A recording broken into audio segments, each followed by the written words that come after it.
Bueno, vamos a continuar hablando de lo que es el ultrasonido de la rodilla. En esta articulación, bueno, existe varios temas de los que debemos de tomar en cuenta para poderlo realizar de forma adecuada. En cuanto a lo que es la anatomía de rodilla, nos vamos a enfocar específicamente a lo más básico, a lo que debemos nosotros de encontrar o de saber para poder visualizar con este método de imagen de forma correcta y de forma adecuada.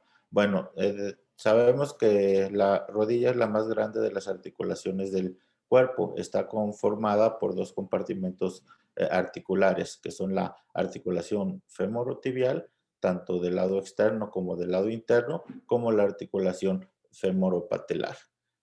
Para su estudio, nosotros vamos a dividir la rodilla en cuatro regiones. Una región anterior, en donde vamos a observar prácticamente todo lo que es el mecanismo extensor de la rodilla, un compartimento medial, en donde vamos a observar el ligamento colateral medial, menisco medial, inserción de la pata de ganso, básicamente, un compartimento lateral, donde vamos a buscar lo que es la banda iliotibial, menisco lateral, ligamento colateral externo y un compartimento posterior, en donde vamos a visualizar las estructuras vasculares, así como también vamos a identificar lo que son las inserciones de los tendones del semimembranoso, del semitendinoso, básicamente inserciones de músculos isquiotibiales. Entonces, vamos a ir explicando poco a poco cómo vamos a ir buscando y qué es lo que vamos a identificar en cada compartimento. Entonces, para su estudio vamos a poner al paciente acostado con la rodilla semiflexionada, 45 grados, 35, 45 grados. ¿Qué tanto depende el doblez? Bueno, eso es simplemente para estirar el tendón. Entonces, a veces lo vamos a doblar un poco más, a veces un poco menos, pero lo importante es tener una extensión adecuada del tendón que vamos a explorar. Entonces, vamos a comenzar en el tercio inferior del del muslo, donde vamos a identificar el tendón del cuádriceps, el cual está conformado por el tendón del recto femoral y de los músculos vastos. Entonces, ahí es donde vamos a visualizar desde la unión musculotendinosa en la parte superior hasta su inserción en el borde superior de la rótula. Vamos a identificarlo con su patrón fibrilar, como lo estamos observando en esta imagen, y vamos a observar también en esta corte longitudinal o eje largo lo que es el receso suprapatelar, así que es un espacio virtual que generalmente se va a llenar de líquido cuando hay una sobrecarga en la rodilla y nos va a aventar estas imágenes ecogénicas que son los cojinetes grasos, el prefemoral y el suprapatelar. Y entre ambos cojinetes se encuentra el, el receso suprapatelar. Y arriba de ellos, con este patrón fibrilar, el tendón del cuádriceps o tendón del cuádriceps. Entonces, después nos vamos a seguir bajando el transductor para observar vamos a pasar por el borde superior de la rótula y vamos a caer a lo que es el tendón patelar. El tendón patelar hacia su inserción proximal es un poco más grueso, al igual que en la inserción distal. Entonces, igual en esta topografía hay dos potenciales bursas, que son la bursa prepatelar en la parte superior de la rótula y la bursa infrapatelar. Esa bursa infrapatelar se divide en dos, la bursa infrapatelar superficial en este borde, en el borde superior proximal del tendón patelar, y la bursa infrapatelar profunda, que se encuentra entre el tendón patelar y el borde antero superior de la tibia. En esta imagen son espacios virtuales que si no están dilatados no los vamos a observar. Aquí toda esta imagen que estamos observando posterior al patrón fibrilar que estamos identificando en esta imagen corresponde con el tejido graso de Hoffa, toda esta imagen heterogénea posterior. Bueno, vamos a poner a doblar un poco más a la rodilla del paciente para valorar lo que es el surco troclear, para valorar el cartílago hialino, el cual lo vamos a observar con un eje corto, un corte transversal con el transductor, y vamos a ver la imagen anecoica. Sí, esta imagen ecogénica posterior corresponde con la cortical ósea de cóndilo femoral. Estamos observando el cartílago hialino, el cual por lo general debe ser liso, debe ser anecoico. ¿Sí? Cuando este cartílago se llega a afectar, cuando se llega a lastimar, bueno, vamos a ver un aumento en la ecogenicidad, vamos a ver una disminución en el grosor y vamos a ver también irregularidad en la cortical ósea. Entonces, eso es lo que vamos a buscar cuando queramos identificar afectación del cartílago hialino. Entonces, esta es la imagen característica, esta es la imagen normal del cartílago hialino articular. Entonces, después vamos a semiflexionar la rodilla, la vamos a poner para poder identificar toda la parte medial. Dentro de la región medial, las estructuras que vamos a identificar o que vamos a visualizar, bueno, es el ligamento colateral medial con su aspecto trilaminar. Vamos a observar una capa superficial y una capa profunda. Es importante señalar que la capa profunda de este ligamento está en estrecha relación o se inserta básicamente con la base del menisco. ¿Sí? Este corresponde con el ligamento colateral y esta es la base meniscal. Este triangulito que vemos ecogénico corresponde con el menisco medial, el cual está en estrecha relación con el ligamento colateral medial. Entonces aquí estamos identificando tanto el ligamento como el menisco, ¿sí? El borde tibial del ligamento, el borde femoral del ligamento y su borde tibial. El borde tibial es más delgado que el borde femoral, ¿sí? Vamos a identificarlo en esta topografía, lo que es el ligamento y el menisco. El menisco medial, bueno, lo vamos a observar ambos meniscos, tanto en sus cuernos anteriores como posteriores, con una imagen triangular ecogénica, que aquí la estamos identificando. Eso corresponde con el menisco, siempre con una imagen hipoecogénica en sus bordes entre el menisco y el hueso que corresponde con cartílago articular. Si este es el cóndilo femoral, esa imagen hipoecogénica que vemos corresponde con cartílago y esto, imagen ecogénica triangular con menisco, otra vez cartílago y otra vez cortical. Así es como lo vamos a identificar por ultrasonido. Nos seguimos bajando y vamos a caer a una escotadura en la región superior de la tibia, su borde medial, que corresponde con la escotadura tibial, que es el lugar de inserción de los tendones que conforman la pata de ganso. Los tres tendones que conforman la pata de ganso son el sartorio, el recto interno y el semitendinoso. Vamos a observar de arriba hacia abajo para poder ver su patrón fibrilar de cada uno de los tendones a nivel de su inserción, como lo vamos a estar identificando, como lo vamos a estar viendo con la ecografía.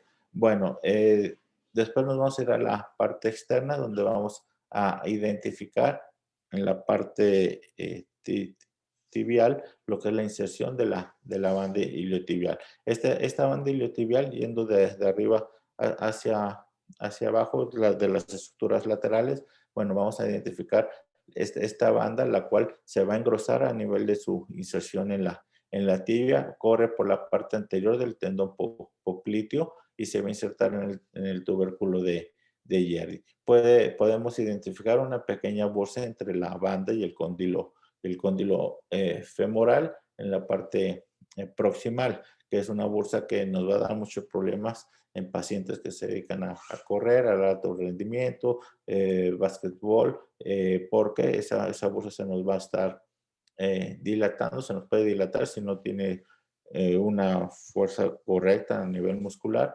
entonces nos puede llegar a ocasionar dolor como vamos a ver más adelante. Debemos de identificar bien tanto la banda iliotibial como el ligamento colateral lateral. ¿Por qué? Porque ecográficamente son estructuras muy similares, son estructuras que se parecen mucho, entonces debemos identificar una a nivel de la tibia y el otro a nivel de la cabeza del peroné. Entonces, el ligamento colateral lateral va corriendo posterior a la línea media del cóndilo femoral lateral y se va a insertar, como comentaba, a diferencia de la banda, este se inserta en la cabeza del peroné. A diferencia también del ligamento colateral medial, este no está en estrecha relación con el menisco. Hay un espacio entre el menisco lateral y el ligamento colateral lateral. Es por eso que vamos a observar que es más frecuente la presencia de quistes sinoviales en la región lateral que en la región medial.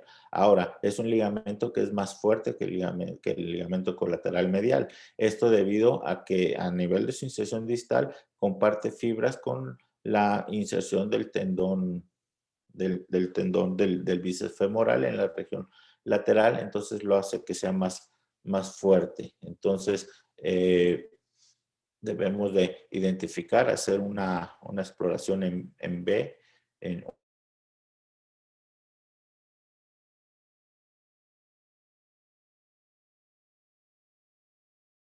inserción del bíceps femoral, moviendo el transductor hacia abajo. Entonces, debemos de hacer este ejercicio en donde vamos a irnos primero hasta arriba, a la parte más anterior externa, para valorar la banda iliotibial.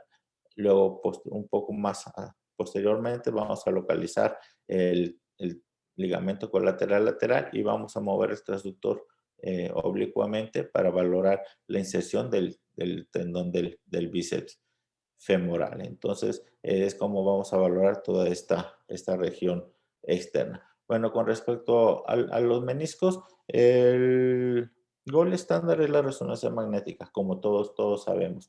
Normalmente nosotros no podemos ver el 100% del menisco, lo que es la porción libre meniscal, nosotros no la alcanzamos a identificar con ecografía. ¿Por qué? Porque no hay una ventana que nos deje entrar a verla. Entonces, nosotros vemos la región externa visible del menisco. Entonces, igual podemos hacer maniobras dinámicas, maniobras con compresión para valorar una mayor parte de este menisco. Hacemos compresión con el transductor, hacemos contrarresistencia con la mano contraria para poder ir viendo ese menisco y lo hacemos de forma dinámica. Ya comentábamos en las charlas anteriores que siempre hay que hacerlo de forma dinámica, ver, extender, flexionar un poco la pierna para ver cómo se está comportando ese menisco, si se está extruyendo o si se está comportando de forma adecuada, si se abre ese menisco o si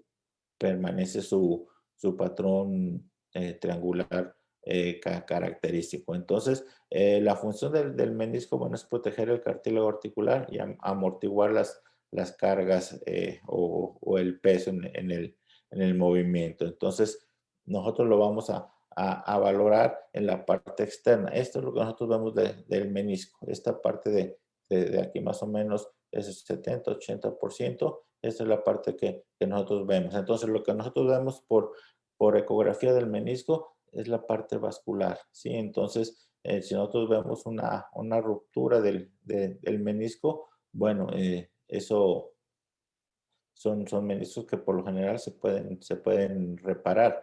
Normalmente la parte más interna es una zona avascular que cuando se rompe hay que retirar ese menisco. Entonces nosotros vemos la parte vascular y vemos parte de la zona de transición de ese menisco. Eso nosotros lo podemos observar con ecografía, igual haciendo maniobras dinámicas como les he comentado. Bueno, vamos a valorar la región posterior. En la región posterior vamos a empezar en la parte posteromedial. En la parte posteromedial vamos a identificar dos tendones, ¿sí? El tendón del semimembranoso que se va a insertar en la parte posteromedial hacia lo que es la tibia y el tendón del semitendinoso que viene más superficial y es más delgado que el semimembranoso. Ese lo vamos a seguir hasta su inserción.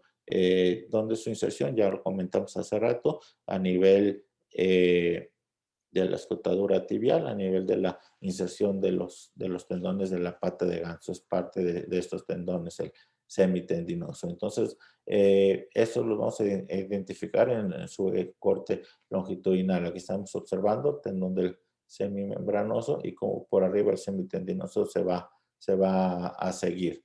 Entonces, vamos a mover el transductor en un eje corto y vamos a identificar una zona donde básicamente debemos de ver el tendón del semimembranoso, debemos ver parte de lo que es el gemelo medial, que es esta estructura que estoy señalando, y entre ambos hay una pequeña escotadora o debe haber un pequeño espacio en el cual es donde se llega a formar el quiste de Baker. Cuando hay un aumento en la presión de la rodilla, cuando hay un golpe, cuando eh, se inflama esa zona, bueno, se va a soltar líquido sinovial y se va a formar lo que es el quiste de Baker, que se localiza normalmente en esta zona y va a desplazar un poco lo que es el gemelo, el gemelo medial y va a desplazar el semimembranoso. Entonces nosotros lo debemos de identificar, es fácil de identificar, es una estructura anecoica con un cuello, con su cuello anatómico que se va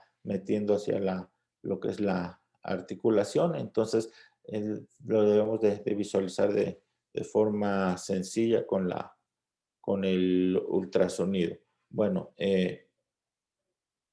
después de valorar esta zona, bueno, vamos a aplicar un poco de Doppler color, vamos a ver la zona posterocentral y vamos a identificar los vasos popliteos, ¿sí? No vamos a hacer un estudio muy extenso, ¿no? No es necesario explorar de forma extensa esta zona, simplemente hay que identificarlos, hay que aplicar doble color, ver, hacer maniobras dinámicas igual, maniobras con compresión que para ver que existe una coactación adecuada venosa, ver cómo se encuentra el vaso, simplemente para identificarlos de forma adecuada y diferenciarlos también de alguna imagen quística que pudiera estar en esa zona o una lesión que los esté desplazando o afectando. Siempre hay que diferenciar un problema de trombosis con un quiste. Clínicamente de repente se puede llegar a confundir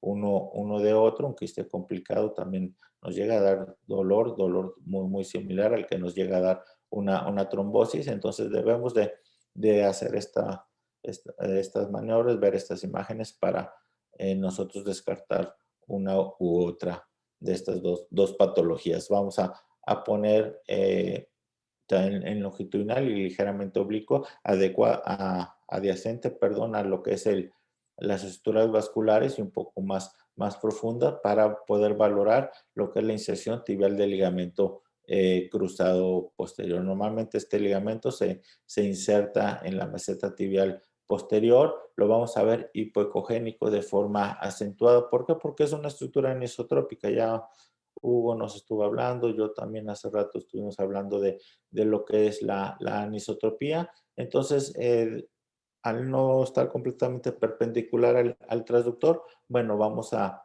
ver esa estructura hipoecogénica. Aquí estamos viendo la parte de lo que es la meseta tibial, la inserción del ligamento cruzado posterior y esta imagen hipoecogénica oblicua que estamos viendo corresponde con el ligamento cruzado posterior. Alrededor tiene tejido graso, eso nos ayuda también para identificar de mejor forma sus bordes, y coginete graso anterior, posterior, cuando se rompe el cruzado anterior, cuando hay un hematoma, bueno, se nos va a llenar de líquido toda esta zona. También es parte de signos indirectos que nos pueden hablar de lesiones de cruzado anterior, pero nosotros podemos identificar el cruzado posterior por ecografía de forma adecuada. Sí, no me voy a detener a hablar mucho también de sus mediciones y eso, pero sí debemos de identificarlo de forma adecuada. Bueno, ya que identificamos bien lo que es la anatomía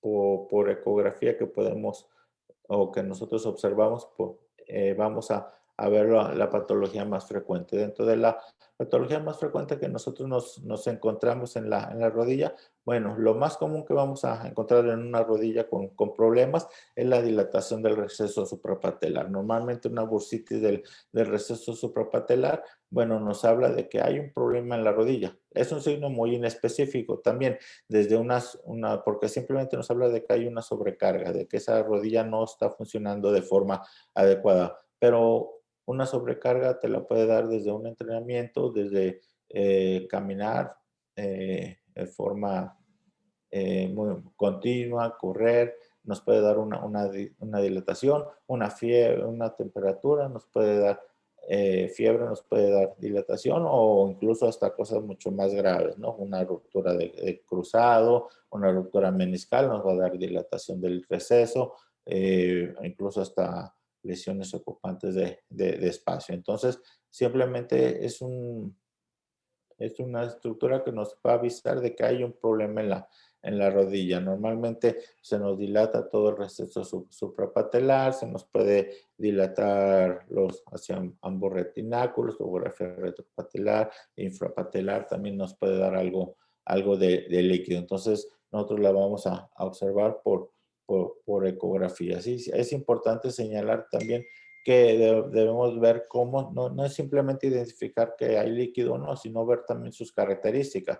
Normalmente si vemos un nivel líquido, bueno, nos habla de que hay sangre, de que puede haber una hemartrosis, y si nosotros estamos viendo estas imágenes ecogénicas, bueno, esto corresponde con hipertrofia sinovial. Entonces, aquí nos habla de que hay una dilatación del receso suprapatelar con presencia de hipertrofia sinovial. Entonces, esto ya nos está llevando a un problema más bien de tipo degenerativo que de origen traumático. Entonces, normalmente igual en el tiempo real, estas imágenes se están moviendo, estas imágenes ecogénicas, y si yo le pongo doble color, bueno, nos va a ayudar para ver si hay agudización o no. Entonces, vamos a aplicar doble color para valorar bien esta zona y si hay agudización de esa hipertrofia sinovial que estamos viendo en esta imagen, por ejemplo. Sí, vamos a identificar los diferentes espacios bursales. Ya comentaba de forma rápida hace rato cómo está la bursa prepatelar, que estamos observando aquí la rótula y por encima lo que es el espacio bursal de la prepatelar. Vamos bajando, si yo me bajo más inferiormente, bueno, vamos a ver la bursa infrapatelar superficial, que aquí la estamos observando dilatada, sí, y si nos seguimos bajando podemos entrar a lo que es la bursa infrapatelar profunda, pero todas las bursas lo vamos a ver anecoicas, pueden tener ecogenicidad en su interior.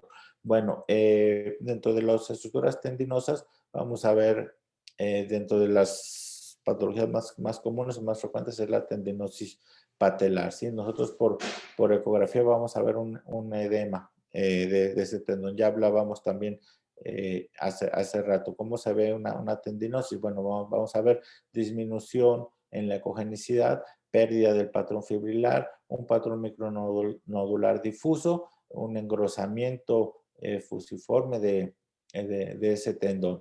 Entonces puede haber imágenes anecoicas en el interior del tendón, entonces, o puede ver incluso cuando esto es crónico algunas calcificaciones. Estamos viendo aquí un ejemplo de una tendinosis patelar. Es más común que se inflame la inserción proximal, pero podemos ver todo el tendón inflamado. Podemos ver la inserción distal también inflamada. Sí, sí, como les comentaba, está engrosado este tendón, está con pérdida de su patrón fibrilar en la parte anterior. Todo esto, hay un patrón micronodular hipoecogénico. Incluso también hablábamos de la degeneración de ese tendón que se empieza a romper de adentro hacia afuera. Incluso en este tendón ya vemos algunas imágenes anecoicas, que son pequeñas rupturas intrasustanciales. Todavía se reporta como tendinosis, pero ya nos habla de que es un tendón que ya empieza a romper también. Entonces debemos de tener un especial cuidado en estos tendones. ¿Sí? Cuando se hace crónico, cuando hay rupturas que vuelven a pegar, podemos encontrarnos calcificaciones. Aquí estamos viendo algunas calcificaciones en la inserción proximal del tendón patelar. Entonces ya me habla de una tendinosis crónica, la cual ya muestra zonas de calcificación. Aquí estamos observando esas imágenes ecogénicas, son calcificaciones dentro de lo que es el tendón, que muestra su patrón micronodular, que muestra disminución en su ecogenicidad. Entonces, igual aquí hay que ir valorando cómo romper esas calcificaciones. Por lo general se utilizan ondas de choque porque esas calcificaciones van a seguir rompiendo el tendón. Si esas calcificaciones las dejamos, aparte que es un tendón que está muy duro, si yo pongo aquí si yo aquí mido con elastografía semicuantitativa, bueno, vamos a ver que me va a dar un índice de dureza alto, pero bueno, yo lo voy a poner en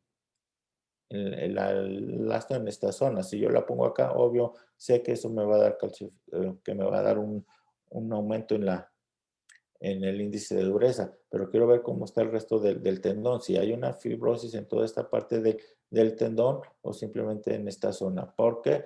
Para ver cómo voy a poner o cómo voy a aplicar las ondas de choque, cómo le voy a decir al técnico en dónde localizar las ondas de choque, simplemente para romper la calcificación o si no también para romper fibrosis en el tendón, ¿sí? Lo importante de verlo de forma o en un tiempo adecuado es para evitar que esto se nos llegue a romper. Normalmente una tendinosis que ya tiene tiempo va a llegar un momento en que se va a tronar, se nos va a romper. Aquí vemos una ruptura del tendón patelar. Lo importante es tratar de evitar esto, ¿sí? Si vemos la imagen extendida, vemos la rótula que debería estar aquí abajo. Bueno, al romperse el tendón del cual se baja la rótula hacia arriba, entonces esa rótula va a romper retináculo, va a romper el ligamento patelofemoral, va a ser una ruptura también tendinosa en donde el tendón aquí está retraído. Esto corresponde con el tendón patelar, aquí el tejido graso que ya se empieza a meter a la zona de la ruptura y la retracción hacia arriba de la rótula. Esto corresponde con una ruptura completa. Hay que evitar esto, hay que tratar de que el paciente no llegue a estas instancias. Aquí estamos viendo como en este paciente, bueno, medimos con elastografía semi-cuantitativa, en donde, bueno, en la zona de ruptura vemos que es una ruptura completa, entonces, obvio, nos va a dar un índice de dureza bajo. ¿Por qué? Porque no hay firmeza, no hay dureza en este tendón. Se rompió, entonces se nos va a dar un índice de dureza bajo entre 0.7 y 0.8 en esta zona. ¿Por qué? Porque no hay tendón, ¿sí? Como comentaba, no hay firmeza.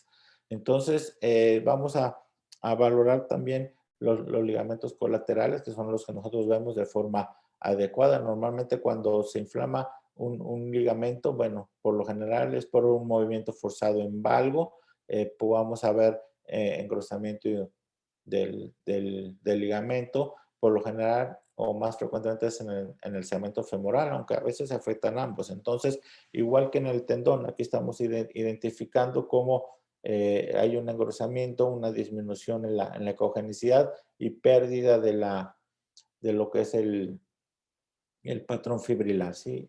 Vemos el segmento femoral, vemos aquí el menisco. Hay que identificar siempre esta zona porque al estar en esta estrecha relación, a veces se inflama el ligamento, pero se llega a romper en esa zona. Entonces, tratamos la distensión del ligamento y hasta después nos llegamos a dar cuenta también de que está roto la, la base meniscal. Entonces, por eso es importante desde un principio valorar esta zona, ver cómo está el menisco y cómo está el ligamento. Cuando se rompe el ligamento, bueno, se puede romper de forma parcial o se puede romper de forma completa. Normalmente igual abarca una capa o puede abarcar a ambas, aunque lo más común es desde que se rompa lo que es la capa profunda, la capa que está pegada al hueso. Aquí estamos observando ligamento colateral medial, la imagen anecoica que corresponde ya con un hematoma por la ruptura de este, de este ligamento, el cual muestra también retracción y vemos la imagen anecoica por la ruptura ligamentaria. Nosotros podemos delinear bien lo que es la integridad laminar del ligamento con ultrasonido. Es la ventaja que tenemos con la resonancia. La resonancia magnética muchas veces nos va a dar un aumento en la intensidad de señal en toda esa zona por el edema que existe, por el líquido que hay, y a veces no podemos ver qué tan lesionado está ese ligamento. Podemos incluso sobrediagnosticar una lesión. Bueno, sabemos que la patología meniscal es una de las causas más frecuentes de dolores de rodilla. Entonces, la resonancia es el gol estándar, les comentaba, pero hay ocasiones en que el paciente no puede realizarse una resonancia magnética. Ya sabemos las contraindicaciones que tiene la resonancia, incluso el costo también, que es mucho mayor en relación a una ecografía. Entonces, nosotros podemos ayudar de repente a ver estos meniscos para poder también dar un diagnóstico de forma adecuada. Entonces, ¿cuáles son los hallazgos por ecografía que nosotros podemos encontrar? Dentro de los hallazgos más frecuentes en las meniscopatías, pues es la ruptura y es la degeneración del menisco con sus respectivas complicaciones que pueden llegar a tener. Nosotros una ruptura la vamos a ver como una imagen anecoica, con pérdida de la anatomía triangular que les mostraba hace rato del menisco, y vamos a ver una pérdida de su morfología.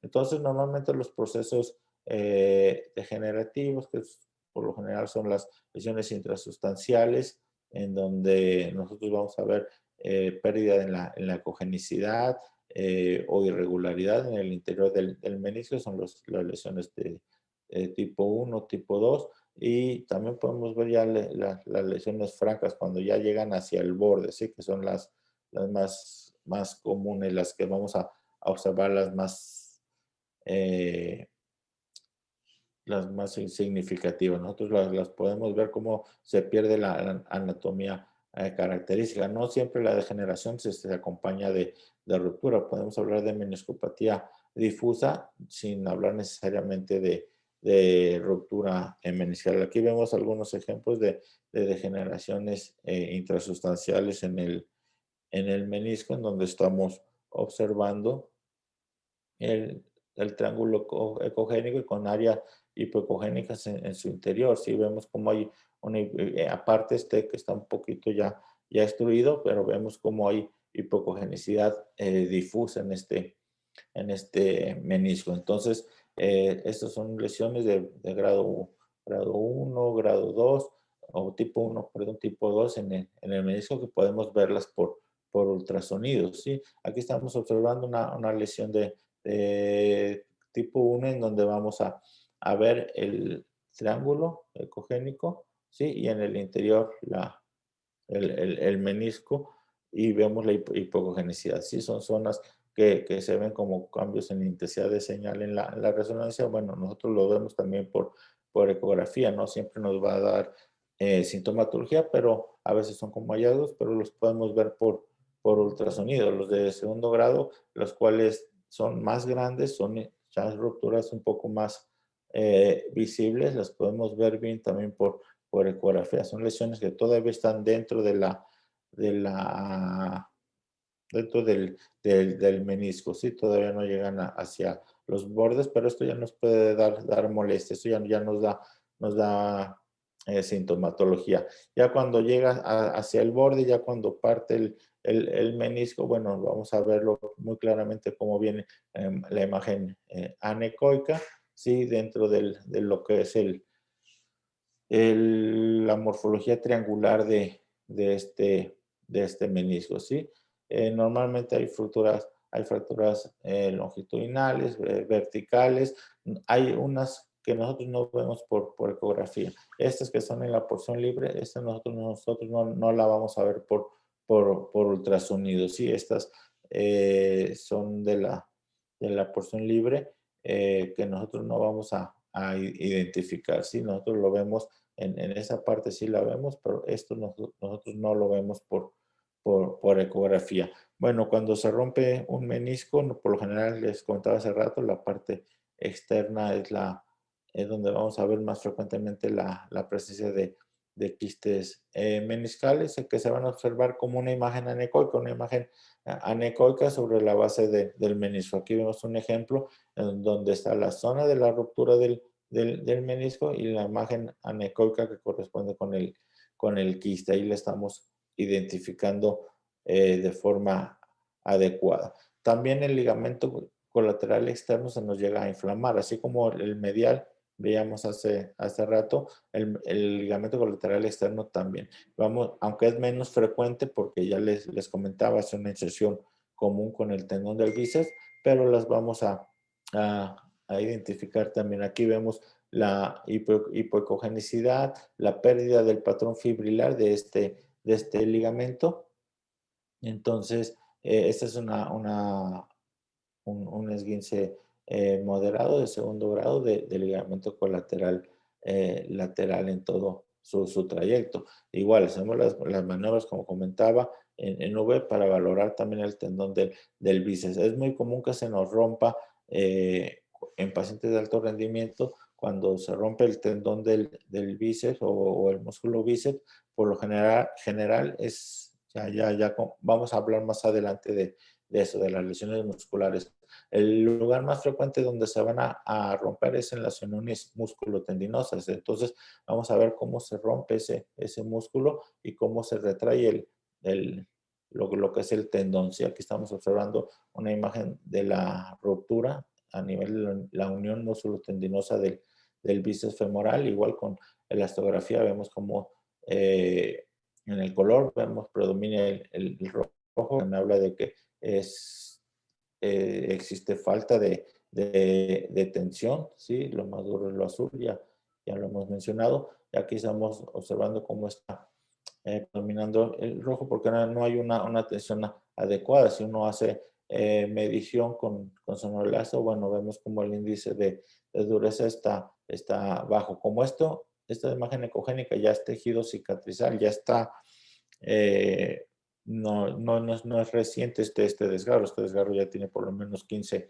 días o ya va para las 3 semanas. Bueno, estamos viendo cómo ya empieza a subir el índice de dureza, aunque permanece bajo, bueno, ya va subiendo un poco, ya no está por abajo de 1, está en 1.2, lo que me habla de que está cicatrizando de forma adecuada. Entonces, podemos también utilizar la elastografía para ver cómo se está cicatrizando esas rupturas. En la parte externa, ya les decíamos que por arriba del tendón popliteo pasa la bandilo tibial, pero igual debemos ver la escotadura poplitea donde se encuentra el tendón que también se nos llega a inflamar. ¿Cómo lo vamos a ver? Con engrosamiento difuso, con hipocogenicidad, pérdida del patrón fibrilar. Igual nosotros vemos la parte externa o insercional del tendón popliteo. Es lo que nosotros vamos a identificar por ecografía, pero podemos ver patología del mismo. ¿Sí? En la región posterior, el quiste de Baker, ya les comento también que es muy sencillo identificarlo, pero lo importante no es identificar solamente el quiste, sino ver sus características. Aquí vemos cómo este quiste tiene cogenicidad interna, tiene pliegues mucosos. Aquí vemos que tiene un pliegue, vemos que tiene cogenicidad. Si nosotros lo vamos a aspirar, bueno, debemos de tomar en cuenta esto.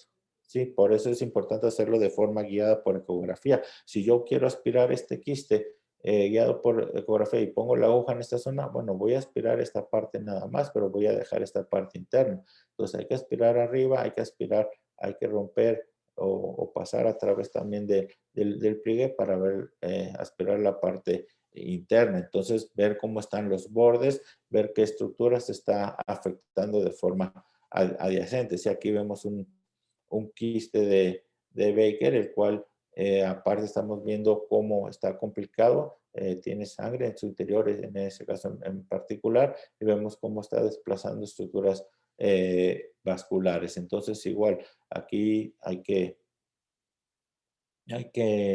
ver y caracterizar de forma adecuada. Entonces, como les comento, este método de imagen, lo que es la ecografía, bueno, nosotros podemos ver de forma adecuada y de forma dinámica lo que son las diferentes patologías que podemos encontrar en la rodilla. Tiene algunas ventajas como es su bajo costo y lo que es un estudio dinámico, tiene una sensibilidad y una especificidad aceptables. Incluso el menisco con el tiempo ha ido aumentando esa sensibilidad. Estamos hablando de que hace 15 años estaba por abajo del 70%, estamos hablando del 60, 65 a lo mucho.